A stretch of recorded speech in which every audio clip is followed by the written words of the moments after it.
With online learning, it's critically important you understand the tools that are available to assist your learning. So in this video, we're going to give you a tour of the Udemy Video Player and all of its amazing features. Let's start out with a simple explanation of the layout. The main attraction is the video lecture, and this is in the top left corner of the screen. Off to the right, that's our curriculum. That lists all the lectures for the course.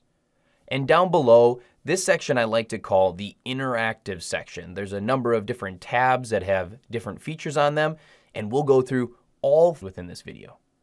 Now that you understand the layout, let's go through and break down the features of the video player itself. So the first thing, this is a normal video player. Clicking the video will play it, clicking again will pause it. You also can use the spacebar on your keyboard to play and pause the video as well. In addition, you can change the size of the video. Just like any YouTube video or a lot of other platforms, you can expand the video from left to right, and you can make it full screen. Now let's talk about some of the video controls. So we talked about starting and stopping the video, but there's some additional features to help you understand concepts and finish notes. There's this rewind 5 seconds, and I use this all the time when I'm taking classes online because I may have to finish that note. I need to finalize that information in my head, really grasp that concept. And so I might go back 5 or 10 or 15 seconds to have the instructor repeat that information. In addition, you can jump forward 5 seconds if you're skimming through a video trying to find a particular point of it. If you find the instructor, myself, is speaking too fast or too slow, you can change the playback rate. Lowering the number will make the video play slower. Increasing the number will make the video play faster. So that way you can learn at your pace within the lectures. Next, let's talk about a really cool feature called a bookmark. This allows you to click here and it'll insert a bookmark at where you're at in the timeline of that particular video. So let's put in here example bookmark. And this would be, maybe we're talking about an important point that we're bringing up and that you want to save for future reference. You could create a bookmark, type in your text, and click enter. Now in the timeline, it'll show that bookmark as a little gold icon.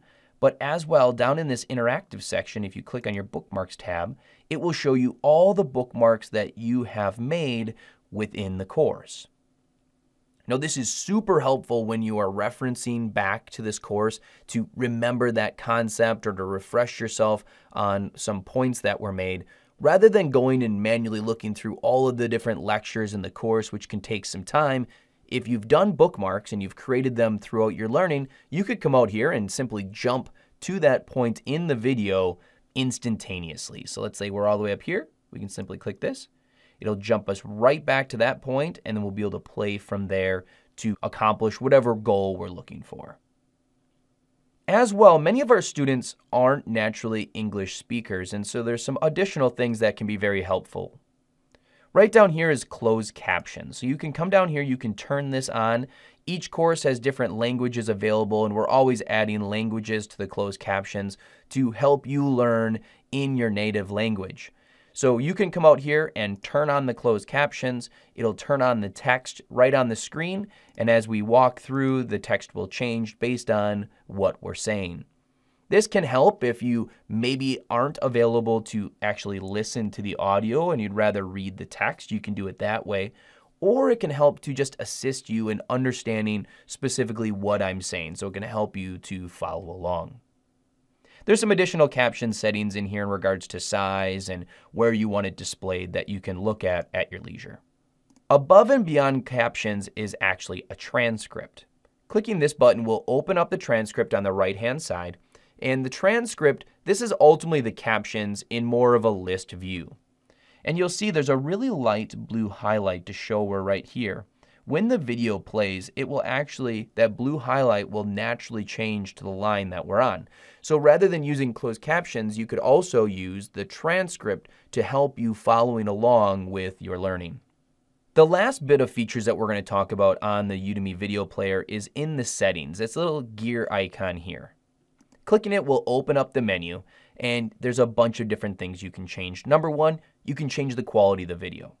If you're getting a lot of buffering or having issues with the quality of the video, you can come out here and set it to a certain quality.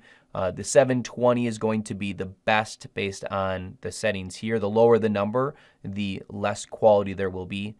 It automatically defaults to this auto, which is great. It helps to detect your internet settings and your internet speed to give you the best video that the Udemy player thinks based on your connection. But sometimes it doesn't work, or if you're traveling and you're going in and out of hotspots, it may not work the best to automatically configure this, and so you can come out here and manually set whatever your quality you want. As well, there's an autoplay feature on if it autoplays when you come into it, if it autoplays that next lecture. It's complete personal preference on your side. The last feature of the Udemy video player that we're going to talk about is downloading a lecture. So in some of our courses, we do have the downloads available. You can simply click this download lecture, and it will download that directly to the computer or the device that you're on. Okay, now that you understand the features of the video player, let's move on to the curriculum. In our case, we have this transcript up here, which is blocking the curriculum. So you can simply click the X on the transcript or come and click the transcript button again, and it will close it out. The course curriculum is shown right here in a list. This is all of the lectures that make up the overall course. And the lectures are broken up into sections. So each of these sections has one-to-many lectures that you go through and you complete. Naturally, the course will walk you from one lecture to the next, but you can use this to understand what's coming up next, how long it's going to take. It gives you an idea of how many minutes that video is, so you can determine, do I have enough time before I need to get back to whatever I'm doing to watch this next video. And simply clicking on the section headers will expand or contract those lectures. So you're always seeing the lectures for the section that you're in currently. The check marks next to the lecture shows that you completed that lecture. So if you ever look back and you see all check marks, that's what that's denoting. Now, the one other thing you'll notice inside of the curriculum is you'll see this little folder and it says resources.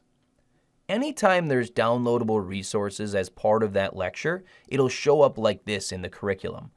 Clicking on that button will give you a list of all the different resources that are available to you for download.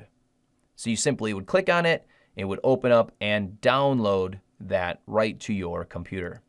And the last section we're going to cover is what I like to call the interactive section. So let's go ahead and come down here. The default tab that's going to be selected is the Overview tab.